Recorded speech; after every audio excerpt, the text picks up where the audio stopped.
ये देखिए जी, मैंने सोचा कि अब मैं अपनी बेटी को UFT से लेने जा रही हूँ,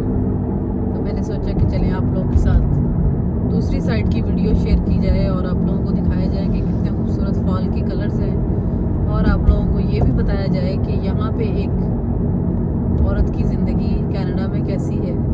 जो कि हम पाकिस्तान में सोच के आते हैं बड़े बड़े ख्वाब लेके कि जी हम कनाडा जाएंगे तो हम तो पता नहीं क्या कुछ करेंगे,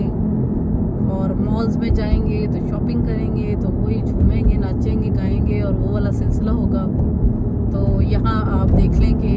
सांस लेने की जो है ना फुर्सत नहीं है। अभी मैं आपको ज़ाहिर घर तो नहीं दिखा सकती क्योंकि वो भी इतना मतलब मैसअप हुआ था, और सारा दिन बच्ची को छोड़ने के बाद यहाँ पे जब आप गाड़ी ड्राइव करते हैं तो आपको घर जाके 25-30 मिनट का एक छोटा सा क्विक नैप जिसे होता है, या आप कह लें कि रिलैक्सेशन मोड में जाना पड़ता है, क्योंकि एक गाड़ी जो है एक बहुत ही अटेंटिव काम है, उसमें आप ज़रा सा भी कोई ऊँग और कुछ ले नहीं सकते। तो पहले आपको वो उसके लिए अपने आप को रिजुविनेट करना पड़ता है, देन फिर घर के काम तो आपको पता ही है माशाल्लाह, वो तो मुँह खोल के बैठे होते हैं। फिर जहाँ सहूलतें हैं, लेकिन वहाँ जो मशीनें आपकी लगी हुई हैं वो खुद तो उठ के काम नहीं करती, मशीनों को भी आपको कमांड देनी पड़ेगी। बर्तनों के लिए आपको बर्तन डालने पड़ेंगे, और सारे बर्तन तो डिशवॉश होता भी नहीं है। देगचियाँ, पतीलियाँ, तो बड़े देगचे, तो जो भी सिलसिले होते हैं वो आपको खुद करने पड़ते हैं, एंड देन उनको ड्राई करके आपको फिर अपनी जगहों पे भी पहुँचाना होता है, क्योंकि यहाँ इतने बड़े घर तो होते नहीं है, एक मुनासिब साइज़ होता है।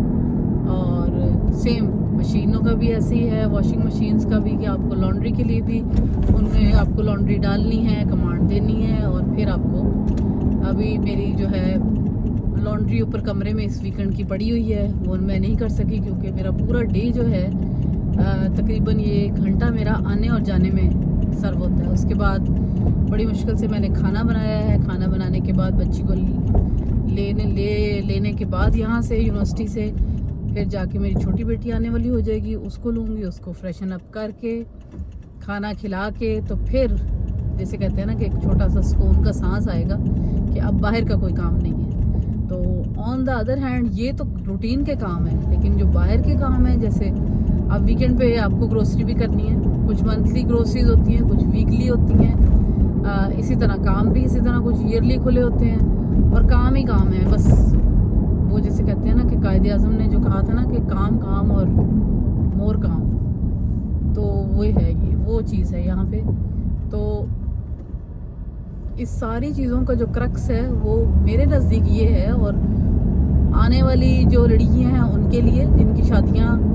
हो रही हैं अभी हो, या वो आने वाले सालों में, और या जो माइग्रेट करेंगे यहाँ कनाडा, वो ये सोच के आए कि ये रिस्पॉन्सिबिलिटीज़ आपको यहाँ पे देनी है। और शुरू में तो आपको बड़ा फैंटेसी लगती है, लेकिन एक ही चीज़ जब आप रूटीन के साथ करते हैं तो आपको सर्दी, गर्मी, बुखार, अपनी सेहत, चीज़ें सब देखनी पड़ती है, और उन सब के साथ ही चलना पड़ता है। अब देखें कि अगर तबीयत नासाज कई बार होती है, लेकिन आपको आना है, बच्चों को लेने आना है, उनको छोड़ने भी आना है, उनकी एक्स्ट्रा करिकुलर में भी उनके लिए आपको दौड़ धूप करनी है। तो क्रक्स ये है कि लाइफ में सीख लें सब कुछ, और सीख के अपनी लाइफ की जो गाड़ी है उसको सड़क पे डालें। तो हादसा तो यकीनन फिर भी होते हैं, लेकिन फिर थोड़ा उनकी इंटेंसिटी जिसे कहते हैं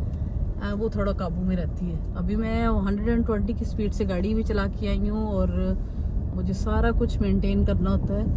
अब ये यहाँ पे मैं ड्राइविंग में लगाती हूँ गाड़ी पार्किंग में, और आप लोगों से इजाज़त लेती हूँ।